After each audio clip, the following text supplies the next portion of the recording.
Hey, since a few people have had some trouble making the animation, I thought it was worth making a little quick video um, using the definition that we had from class. So here's the definition that we had in class. And if you remember, one of the last things we did is we mapped some curves back onto the surface. Um, right, so there's one, and where's the other? Somewhere around here. Here's the other. Um, and we did that by collecting a bunch of points over here and turning them into a surface, and then finding the closest point, getting their finding their UV coordinates by using this bounding box as a surface, finding the closest points, and then taking the UV, mapping them onto the original surface, and doing a curve on the surface. And so then the next thing we're doing is we're evaluating the mapped curve using a slider. And it's very important that one slider controls the evaluation on both, because we can only animate based on one slider. So here's our one slider, right? And so that creates a kind that creates our new attractor points, which are then used by the rest of the definition to, to make these curves kind of sway like corn stalks in the wind. Now, you may be tempted to try to do this. We did a thing we made um, where we made a surface based on those um, stalks, those curves, and you may be tempted to try to animate that. You could try it, um, but definitely save before you do it, because it will, it could take a long time or could crash your machine. So I'm just going to animate, and you can too for the assignment. I'm just going to animate the lines. But maybe let's do something fun right now where we're using this swatch as a preview color. What if you can get a component that makes hue, saturation, and value color to be our input? And what if we were to animate that using using the same slider here? Is this the right slider? Yes. So let's just put that as an input to the hue. So that's going to produce a color based on the slider, and we'll use that for our preview. And so now when we slide the slider, oops, wrong slider. That was like somewhere over here. Um, Now when we slide our slider, right, you can see our color changes.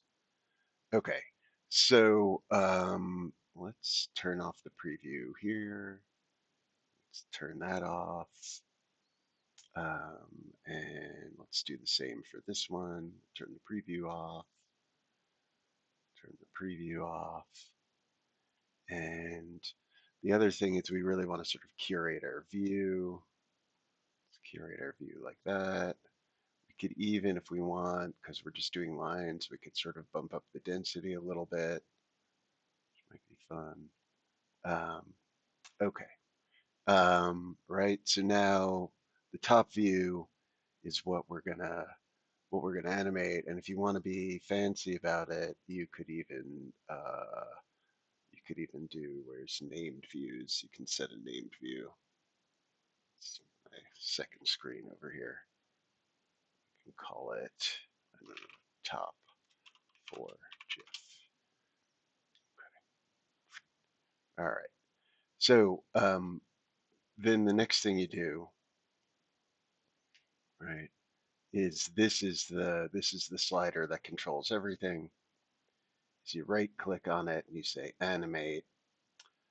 You want to make sure you're animating the viewport top for GIF. That's the one we created. You can make this smaller if you want. You can make it, I don't know, 600 by 300. You can set the frame count to be whatever you want the frame count. Hundred's a fine number. Um, and then you can specify where you want to put it. So I'm going to put it right here. Let's create a new sort of, we'll call it rainbow GIF or GIF, depending on say OK, and then just say OK, right? And what it's going to do is it's going to create a bunch of BMP files that you could then open up in Photoshop.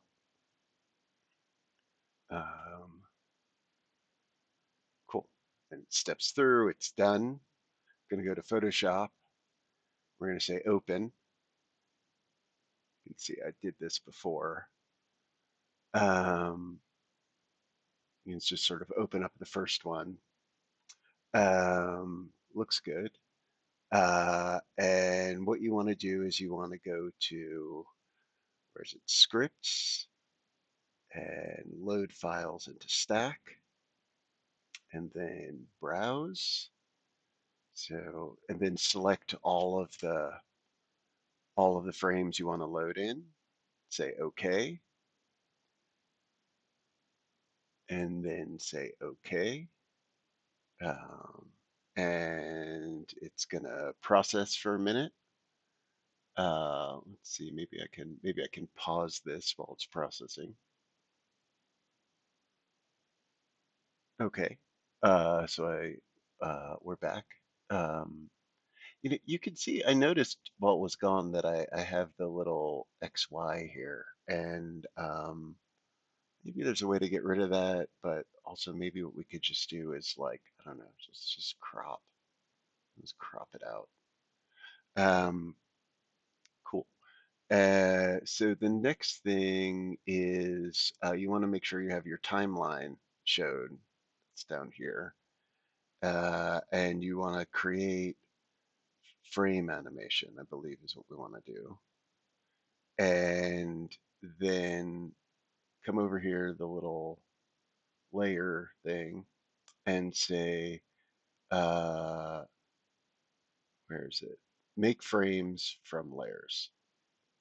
Do that.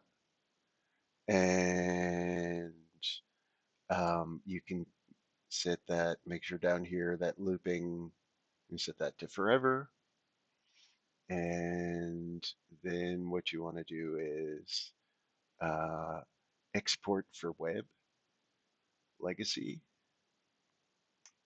Um, and I think you can just say save. And we could go back to where we had that saved. Let's see all my stuff. So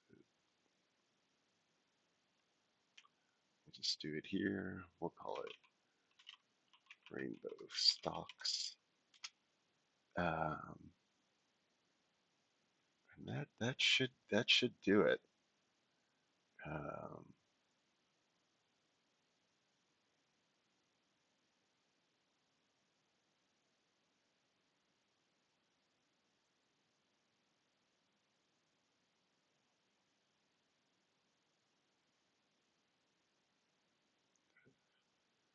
really? Okay, Microsoft Edge, huh? God.